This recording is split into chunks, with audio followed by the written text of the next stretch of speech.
سڵاوتان لەبێ خۆشەویستان. بابەتەکەی ئەمڕۆمان دەربارەی نەخۆشیەکی کوشندە و ناخۆش. ئەو نەخۆشیە بەپێی ئەو ئامارانەی کە ڕێکخراوی تەندروستی جیهانی هەمیشە ئاماژەی پێدەکا هۆکاری مردنی ژمارەیەکی زۆر لە دانیشتوانی گۆی زەوی. ئەو نەخۆشیە نەخۆشیەکی باوە تا ڕادەیەک، بەڵام لە هەمان کاتە گۆڕانکاری و زانیاری دەربارەی لە فراوانبووندایە. ئەم نەخۆشیانە کە بە کۆی گشتی بە شێرپەنجە ناسراون، لەوانەیە چەند ئەندامێکی جەستەی مرۆڤ یان ئەتوانین بڵین تەواوی ئەندامەکان ئەگەری توشبوونیان بەم دەردە کوشندەیە هەیە. ساڵانە ڕێکخراوی تەندروستی جیهانی ڕۆژێکیشی تەرخان کردووە، نەک لەبەر ئەوەی کە بتوانێت زیاتر چارەسەر بکە، بەڵام گرنگیەکەی ئەوەیە کە چۆن بتوانین ئەم ڕێژەیە کەم بکەینەوە. ئامارەکان چیمان پێ دەڵێ ساڵانە لە تەواوی گۆی زەوی ژمارەیەکی زۆر خەڵک تووشی نەخۆشی شێرپەنجە ئەبێ. ئەو ژمارەیەش کە ئەگەر سەرنجی بدەین و زانیاری لەبارەوە وەربگرین، بریتیە لەوەی کە ساڵانە 19 ملیۆن توشببووی شێرپەنجەی جۆرە و جۆر هەیە. پارساڵی شواتە لە خلالی 12 مانگی ساڵی ڕابردوو 10 ملیۆن کەس بەهۆی شێرپەنجە و گیانیان لەدەستداوە. هەر خولەکێک 37 حاڵەتی نوێ دەستنیشانەکرێ و لە هەر خولەکێکیشدا ئەگەر ئەو ژمارە بەراورد بکەین 19یان دەمرن لە هەر خولەکێک لەوانی کە دەستنیشان کراون ئەو نەخۆشیە دەمرن. باوترین جۆرەکانیشی شێرپەنجەی مەمکە، ئەنجا شێرپەنجەی سیەکان بە پلەی دووەم، پاشان شێرپەنجەی کۆڵۆن، شێرپەنجەی پرۆستات و شێرپەنجەی گەدە. ئێمە ئەم بەرنامەیەمان بۆیە تایبەت کردووە بەم بابەتە تاوەکو لە زاری میوانەکەمانەوە کە ئەویش بەڕێز دکتۆر ناسر قاسم گەیلانیە، پزیشکی ڕاوێژکاری بۆ نەخۆشیە بۆ ماوەیەکانە لە مرۆڤ. دکتۆر گیان بەخێر بێ سەر و سەرچاو. بۆیە حەزمان لێبوو لە زاری تۆ گوێ لێ بگرین کە بزانین ئایا شێرپەنجە خۆی وەکو نەخۆشی لە چیەوە سەر هەڵدەدا و چییە و هۆکارەکانی چییە. ئەمانە هەمووی بە شێوازێک باز بکەین، پاشان ئەوەی کە بۆ ئێمەش و بۆ بینەران و بۆ ئێوەی خۆشەویستیش گرنگە کە چۆن بتوانین ئەم ڕێژەیە کەم بکەینەوە، چۆن بتوانین ڕێگری بکەین لەوەی هاوڵاتیان یان ئەو خەڵکە تووشی ئەم نەخۆشیە نەبێت. بەڵام سەرەتا خۆشەویستان ئێمە چەند هاوڵاتیەکمان دواندووە، ئەوان خزم و کەسوکاری ئەو نەخۆشانن کە بەداخۆ تووشی شێرپەنجە بوون. باسی ژیانی خۆیان، باسی هەڵسوکەوتی خێزانەکانیان لەگەڵ ئەم نەخۆشیە و زانین چی بەسەر ئەوان هێناوە. با پێکۆ جویان لێ بگرین، پاشان دێنە سەر بابەتەکەم. ئەو نەخۆشیێمە تووشی نەخۆشی شێرپەنجە بووە، ئێستا کەش بخۆی وەزعی زۆر باش نییە. ڕاستە نەخۆشەکەمان زۆر گرانە، بەس ئیشەڵا ئومێدمان هەیە نەخۆشەکە ئیشەڵا دەرمانی وە ئیشەڵا چارەسەری دەبیتن. تەماخوای خەڵک زۆر زەندەقی لێ چووە، بەس ئیشەڵا چارەسەریشی هەیە. فەحساتمان بۆ کرد دەرچوو ئەوەی بوو، دوای برمانە تورکیایی، لە تورکیایی هەموو فەحسمان بۆ کرد دەرچوو، بەس حەز دەکەین نەخۆشخانە زیاتر بکرێتەوە، چونکە ئەمە لە تورکیای زۆر غەریبین، هیچ تێناگەین. هەموو دەرمانخانەکان دەرمانی سەیدەلیە، دەرمانی ژێرپەنجە بەدەست ناکەوێتن، یان بەدەست دەکەوێت بەڵام گرانە، داهاتەکەی زۆر گرانە، بە هەموو کەسیشی چارە ناکرێتن، بە هەموو کەسێک نایەتە کڕین، بە هەموو کەسێک نایەتە دابینکردن. هیوادارین حکومەتی هەرێم دەرمان و شتیلۆ دابینکەتن، هیوادارین خەستەخانەی زیاتر بکرێتەوە، خەستەخانی باشتر بکرێتەوە، خەستەخانەی پێشکەوتوتر بکرێتەوە، لە جیاتەوەی کە بیبەنێن دەرەوەی وڵات، لە وڵاتی خۆمان چارەی بکەین زۆر باشترە و زۆریش پێمان خۆشترە. وتی ئەوە سەرەتای ناوخینیە، لەو حاڵەتەی زایمەن هەفتەکە داخیلمان کردووە. ئێستاکەش لەژێر چاودێریشی پشتیدایە، لەخوای بە زادبیرەکانە خەستەخانەکەشان زۆر احتیمام بە نەخۆشەکان دەن، یعنی پێبڕک باشتر بووە الحەمدوللا. خواردنەکان دەوری زۆر دەبینیتن، بەس لە هەمان کاتدا دەبی دەرزی کیمیاییەکەشی لێ بدرێ. دووش پێویستی بە ئیستیراحەتە، وەرزشی زۆر باشە لە بەخینی چونکە تایبیشی زۆر هەیە، تا ئێستا تایبی هەیە. ئیدیش چاوەڕێ فعوساتەکان دەکەین، فعوساتێکی مخی بۆ کرایە تا تقریباً 8 مانگ 10 مانگ دەرناچێ، یعنی ڕۆژانە فەحساتەکان لۆ دەکرێت، یعنی ڕۆژانە ینی بەرداوامی لەبەر خینمەینی و لەبەر زۆر فعوساتی دی. بەڵێ دکتۆر گیان بە ئێمە بەو دووشێ دەست پێ بکەین ئەم نەخۆشیە چییە؟ ئەمەی کە لەناو کۆمەڵیگەی ئێمەیە ینی مەسەلەن تەنانەت ناویشی ناهێنن یەک لەو بەڕێزانە ئەڵێ لی بوو یان پێی دەوترێت دەردە پیسەکە ینی پێناسەیەکی زانستی کورد بۆی کە بینەرانی ئازیز لەم نەخۆشیە زیاتر تێبگەن لە دەستپێکدا دەستخۆشتان دەکەم بۆ داواتتان و سڵاوڕێزم هەیە بۆ بینەرەکانتان بۆ هاوکارەکانتان لە K24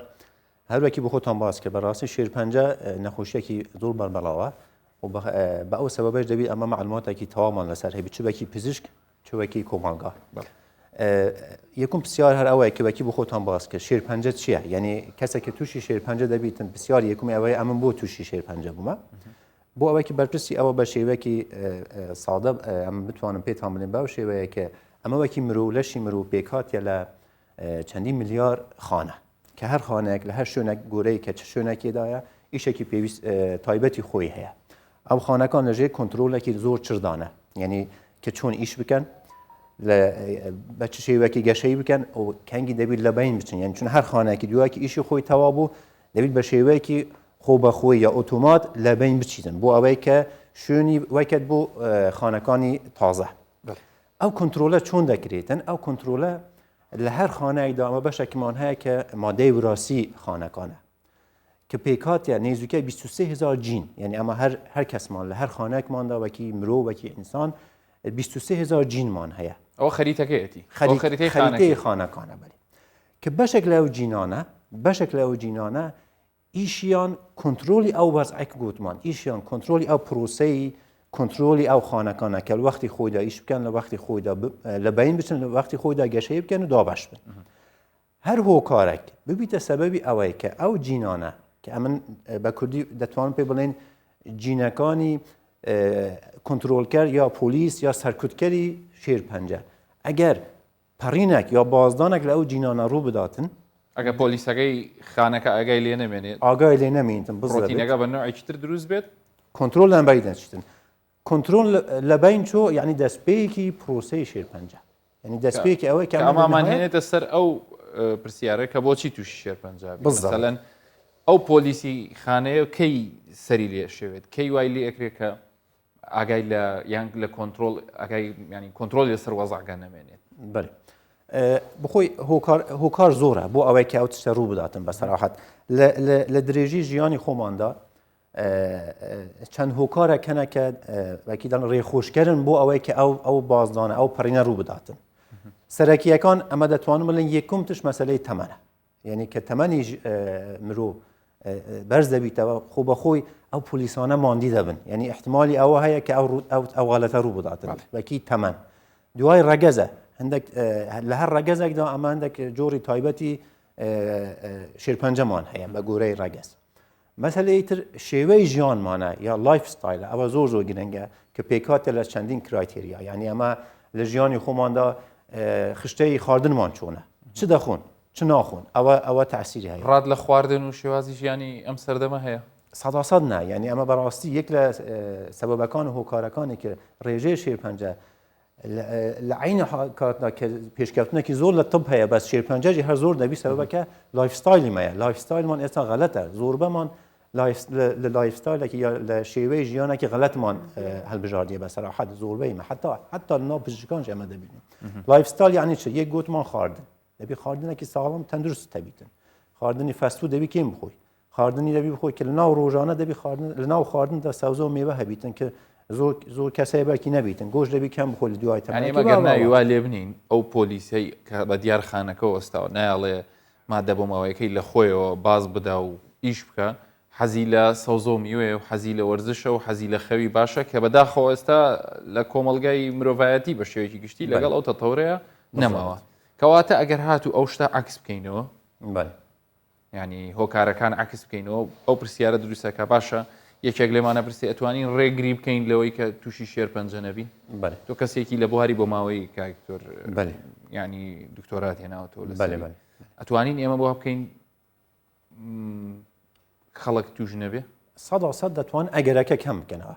چون یەک لە هۆکارەکانی تر کە باسم نەکرد مەسلەی هۆکارەکانی ژینگەیە هۆکارەکانی ژینگە وەکی ئەمە هەندێک تشت هەیە لە ژینگەمان ئەگەر خۆمان نەپارێزن ئەوەژی هۆکاری توشبوون بە شێرپەنجەیەکی هەمیان گرنگتر کە هەمەمان دەزانن جگارەیە جگارەکێشان هۆکارێکی سەرەکیە بۆ هەموو شێرپەنجەکان نەبەست شێرپەنجەی سیەکان لە هەموو جۆرە شێرپەنجەکان یان کحولە بەکارهێنانی زیادە لە حەدی خۆی ئەگە کحول بەکاربین ئەوەژی هۆکارە یان لە بەرکەوتن لە هەندێک مادە کیمیاکان وەکی مادە کیمیایی کە دەتوانیتن تووشی بازدانی جینات بکەتن عەشعەیە زۆر تشتە تێشکی ڕۆژە ئەوانە هەمیان هۆکارن بەڵێ پرسیاری جەنابەت ئەگەر ئەم بم هەوێ بڵێم دەتوانن بە ڕێژەی زۆر بە گۆڕینی ئەو تشتانە دەتوانن ئەگەری توشبوونمان بە شێرپەنجە کەمی بکەنەوە باسی جگەرت کرد کە کەسێک گوێی لێبێ بڵێ من چەند ساڵە دەکێشم ئایا لەم ڕۆژەی کە وازی لێ دەینم یەکسەر ئەگەرەکان یان لەوانەیە هەندێکیش بڵێ تازە من ئەوەندەم کێشاوە زەرەرەکەی خۆی لێداوم ینی هەر ڕۆژێک وەستان دوورتری ناخاتەوە لە توشبوون بە شێرپەنجە یان زانست شتێکی تریڵە بەێ جوابی پرسیارەکەتان دڵخۆشکەرە چون بەڕاستی شێرپەنجە نەخۆشیێک نەکە لە یەک ڕۆژ پەیدا بیتن شێرپەنجە نەخۆشیەکە کە دەخاوێنیتن ینی ئەمە لە احتمالیەوە کە ئەمن ئێستا توش شێرپەنجەم 20 ساڵ 30 ساڵ پێشتر پرۆسەکە دەست پێ بووە یەک بازدانێک پەڕین کفایەت ناکات بۆ ئەوەی کە تو توش شێرپەنجەبی دەبی بە هزاران بازدان ڕوو بداتن ئەتو لە هەر کاتێکیدا جگارە کێشان بیتن هەر تشتێکی تر بیتن شێوەیە غەڵەتێک بیتن ئەتو بەکار نینی یانەکی دەڵێن بە دوور بێخی ئەوە دەتوانیتن ئەگەری توشبوون بە شێرپەنجە بە ڕێژەیەکی زۆر زۆر کەمی بکەێت زۆر باش ئەگەر بینە سەر ئەو خاڵانەی کەوامان لێەکە دوور بین لە شێرپەنجە ئەگەر بە شێوازێکی کورتتر بیڵینەوە یعنی لە چیەوە دەست پێ بکە ئێستا بینەرێک لە چیەوە دەست پێ بکە بۆی دوور بێت لە شێرپەنجە ئۆکەی دوورکەوتنەوە لە مادە ئەو ژەهراویانەی جگەرە و بەکارهێنانی کحولی زیادە و ئەو شتانی کە بڵین مادە کیمیاویەکان چی دیکە وای لەکە کە مەسەلەن ژیانێکی تەندروستری هەبێ بێژگەل ئەوانە کە جەناب باس کرد دوای تەمەنێکی بۆ هەر ڕێگەزێک حەسەب ڕێگەزەکەی و فارق دەکەت کۆمەڵێک پشکنینی پزیشکی هەیە کە ئەمە بە دوای تەمەنێک بە تایبەت دەبی بە شێوەیەکی روتین ساڵی جارێک دو ساڵ جارێک حەسەب ئەو کەسە حەسەب عمر حەسەب ڕاگەز دەبی بکرێتن ئەوە دەتوانیتن پشکنینی خوێن بیتن دەتوانیت پشکنینی عەشعە بیتن تێشک بیتن حەسەب ئەو کەسە دەگۆڕدرێتن مەسەڵەن خاتونەکان لە دوای تەمەنێکی تایبەتدا کە حتمەن پزیشکی خۆیان هەیەانە دەتوانیت تەوسیە بکرێتن بەلێ لاوە تەمەنەدا ئەتو دەبی ساڵی جارێکی سۆنەری مەمک بووی بکەیت یان دەبی بێ لای من ئەم تەماشا بکەم مشکلت نەبگرێت نەبیتن چون بەڕاستی زۆربەی شێرپەنجەکان ئەگەر لە بدایەت کەش بکرێتن لە بدایەت ئەگەر دابین بکرێتن نیشان بکرێت دەست نیشان بکرێتن چارەسەریەکە زۆر بەسیتە حتا دەتوانی بمبر بکرێتن بەس ما ئەسەف ئەگەر شێرپەنجە لە ناو لەشی مرۆدا بەڵاو بیتن ئەنی دەستی پزیشکەکانجی حتا حدێکی زۆر کورتە ناتوانن ئیشێکی زۆر بۆ نەخۆش بکەن ئەوە کە دەستنیشانکردنی نەخۆشی شێرپەنجە لە بدایەتی ڕێگاکە زۆر گرنگەکە ئەمە چارەسەرێکی بمبر بکەن بۆ کەواتە ئەو شێوازەیە کە وەکو لە بواری پزیشکی تا پێوترێ سکرینینگ وانە ئێوە چۆن دابەشتان کردو یان مەسەڵەن جۆرەکانی شێرپەنجە زۆرن وەکو ئاماژەت پێکرد ئەو ملیۆنەها خان و ملیارەها خانانە هەریەکەی لەوانەیە لە ئۆرگانێکە ئەم بازدانەی لێسەر دەڕووبدە بەڵام خەڵک دەپرسێت دەڵێ ئایا مەسەلەن تێستێک هەیە یان کۆمەڵە تێستێک هەیە کە بتوانێت بیرۆکەیەکی سەرەتاییم بداتێ بزانێ من هیچ خەلەلێکم هەیە لەو سیستمانە و باسی ئەوەشت کرد کە مەسەلەن تەمەن من شتێکی تریشی بۆ ئیزافە بکەین کەسێک هەیە لە خێزانەکەیانە بەداخەوە بە شێرپەنجە کۆچی دوای کردو یان کەسێکی لە خۆی گەورەتر لە خێزانەکەیانە پورێتی خاڵەتی باوکێتی برایەتی خوشکێتی توش بووە فەرقی بینی ئەو دوو کەسە و لەگەڵ کەسێک کە لە خێزانەکانیان نابیانی لە ڕووی بۆماوەیەوە ئەوە چییە؟ دکتۆر پرسیارێکی زۆر گرنگتان کرد بەڕاستی ئەمە دەبێت یەکم جار بزان ئەو شێرپەنجەی ئەو کەسە ینی لە بنەماڵدان لە خێزانیاندا هەیە ئەمە دوو جۆری سەرەکی شێرپەنجەمان هەیە شێرپەنجەی غەیری وراسی شێرپەنجەی وراسی سادانوهەدی شێرپەنجەکان شێرپەنجەی غەیری وراسینە ینی بۆ هەر کەسێک احتیمالی هەیە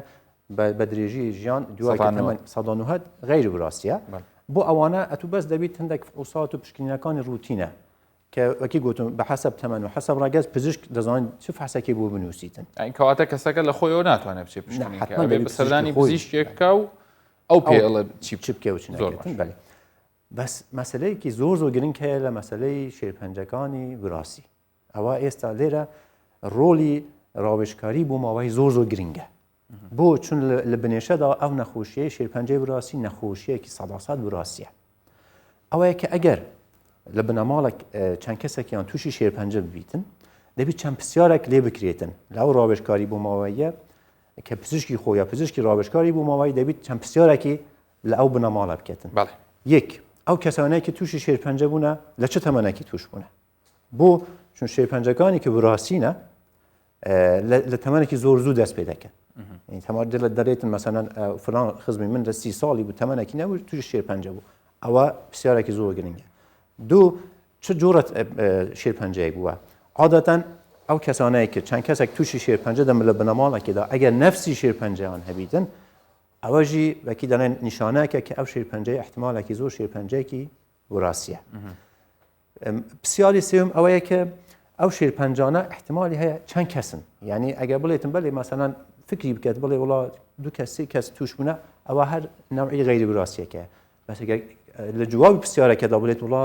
7 کەسمان تووشی شێرپەنجە بوونە نەفسی شێرپەنجە بوونە هەمیان شێرپەنجەی مەمکیان هەبووە مەسەلەن یان مەعدەیان هەبێ ئەوەژی ئەو احتیمالە زۆر دەکات کە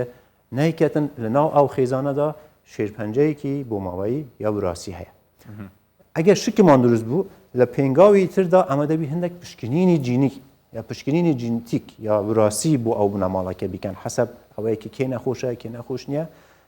لە ئەو پشکنینە وراسیە یا پشکنینەکانی بۆ ماوەیەکە دەکرێتن چ دەکرێت ئەو جینانەیەکی باسمان کرد کە سەرکوتکەری شێرپەنجەنە لەوانەدا دەخوێندرێتەوە یعنی ئەو جینانە ئەمە دەخینەوە بزان ئایا لە ئەو جینانەدا هیچ خەلەلێک هەیە هیچ بازدانێک هەیە ئەگەر بازدانە خەلەل لە ئەوانە بەکی وراسی یعنی هەمیان هەیان بیتن ئەو معنای ئەوەیە ئەو بنەماڵەیە ئەگەری زۆریان هەیە کە تووشی ئەو شێرپەنجەیە بن حەسەب ئەو ژینە پاش ئەوە چییە دکتۆر مەسەلەن بازانیمان ئەم خێزانە کە با بڵین خێزانێکی بۆ نمونە لە 5 کەس پێک هاتووە و پێشتریش لە خێزانی گەورەتریان بڵین لە بنەماڵی ئەوە کە هاتووە تا ئێستا 3-4 کەس ئەو حاڵەتیان هەیە و گریمان دەرکەوت یەکێک لە ئەندامانی خێزان بەداخەوە ئەگەری توشبوونی بەم نەخۆشیە هەیە ژیانی ئەو کەسە چۆن دەگۆڕدرێ بەو ئاقارەی کە مەسەلەن ئەو نەگاتە ئەو حاڵەتەی کە خوانە خواستە نەخۆشیەکەی لێ دروست بێ بەێ لاو خێزانە کە ئەمە بۆمان دەرچوو کە شێرپەنجەیەکی وراسی تەواجودی هەیە ئەوانە هەیەوانە ئەو دەم پێنگاوی تر لایف پلانینگە بۆ ئەو بنەماڵای دەبێت چ بکرێتن کە جوابی پرسیاری جەنابدە بە گۆرەی ئەو جینەی کە پەیدا بووە بە گۆرەی ئەو پەرینەیەکی پەیدا بووە پلانێکی تایبەت دەبی بۆیاندانێن مەجموعە ڕێوشوێن دەبی بۆیان بکرێتن کە ئەم ئەگەر بمان هەوێت بەکی سەرەکیەکەمە پێتان بڵێن ئەو کەسانە دەبێت یەکێک بڵین گرێیان لە ڕیخەڵۆکیان هەیە یان مەسەلەن مەمکیان هەیە زۆر باوە لە چون دیتان ینی ئەکیدانە لە هەمیان سەرتەمیان زیاتر مەسەلەی سەرەتانی مەمک بوو مەسەلەن ئەو عایلە بۆیان دەرچوو کە لە ناو عایلەدا سەرەتان یا شێرپەنجەی وراسی مەمک هەیە خاتونەکانی ئەو بنەماڵەیە لە هەر کاتێکدا پێویست نییە توش بیت نە عکس پێش ئەوەیەکی هیچ مشکلەیەکی هەبیتن دەبێت فحسی جیناتی بۆ بکرێت ئەگەر لە فحسی جینات دەرچوو کە ئەو جینانەیە کەمە باسمان کرد هەردوو جینەکە تێک چوونە چون بەڕاستی ئەمە بۆ هەر ئیشێک دوو جینمان هەیە یەک لە باب وەردەگرن یەک لە دایک وەردەگرن ئەگەر یەک لە ئەوانە ساوا بیتن ئیشی خۆی ئەوی تر دەکات هیچ خەلەلی نییە مشکلەی نییە ژیانێکی نورمال دەبیتن بەس ئەگەر هەردوو جینەکە تێک چوون ئەوە ئەو کەسە دەبێت چەند شەکی بکات یەک بن چاودێریەکی چڕ دابیت یعنی مەسەلەن ئەگەر خاتونێکی عادی دوای 40 ساڵی بڕۆ دەبێت هەندێک فحص و پشکنین ڕوتین بکات ئەوە لە دەبێت لە 20 ساڵی دەست پێ بکات زووتر لە ماوەکانی کورتتر هەر 3 مانگجارێک هەر 6 مانگجارێک دەبێت بچن فحسەکانی پێویست بکات پشکنەکانی پێویست بکاتن پشکنینی زیاتر یعنی مەسەلەن ئەگەر خاتونێکی عادی ئەگەر بەس پێویستە سۆنەر یا مامۆگرافی بکات لەگەل سەردانی پزیشک ئەوە دەبێت ئەشعەژی بکات دەبێت ئێمارای مەمگژی بکات یعنی چی زیاتری بکات ئەوە یەکم یعنی پێداڵن ئێکسترا مۆنیتۆرینگ یعنی مۆنیتۆرینگ یا چاودێریەکی چڕ ئیشێکی تر کە بۆ ئەوانە دەبی بکرێتن بەکارینانی پێشەوەختی هەندێک علاجی ئانتیکەنسێرە یعنی هەندێک دەرمان هەنە کە بەرگیری دەکات پێشگیری دەکات تایبەتە بە هەر نەخۆشیێک نەک مەسەلەن خۆی بڵێ من پزیشک دەبیت بۆی بنووسیتن ئەوە لە خۆڕات نا چاودێریەکە دەمانەکە ناتوانین بۆ خۆی بەکاربێنن پزیشکی خۆی دەکاتە ئەو مەرحەلەی ئەو ئافرەتە پێویست بکە کە مەمکی ببڕدرێتەوە پێش ئەوەی توش بێ بەڵێ ئەخیر هەلبژاردە هەر ئەوەیە کە جەناون باس کرد یعنی یەک لە هەلبژاردەکانی کە دەبی ئەوانە بەرچاو بگرن بۆیان بێتە بەرچاوگرتن مەسلەی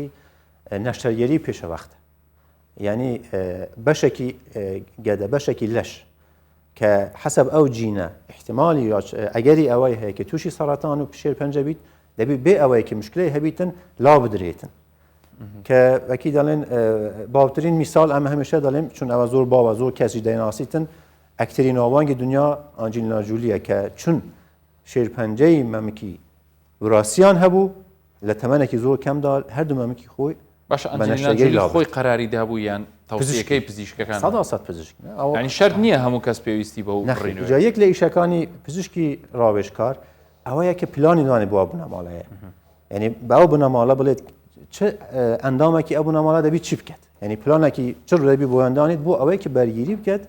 بۆ ئەوەی کە تووشی شێرپەنجە دەست خۆش بێ دەست خۆش بێ ئەو شێوازانی کە لە ڕێی بۆ ماوەزانیەوە توانرێ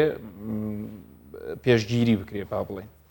بەڵام با بینەوە سەر ئەو نەخۆشانەی کە بەداخەوە وەکوڵێ ئۆڕێدی توش بوون با قسە لەسەر ئەوانە بکەین ئاستی چارەسەر لە جیهان بەگشتی و لای خۆمان بە تایبەتی یعنی با ئەگەر هیچ شتێکی وای تێدا هەیە ئێمە دڵنیایەک بدەین بەو خەڵکە کە بڵین ڕاستە تووشی شێرپەنجە بووی بەڵام ئەگەری چارەسەرکردنت بەڕادێکی باش هەیە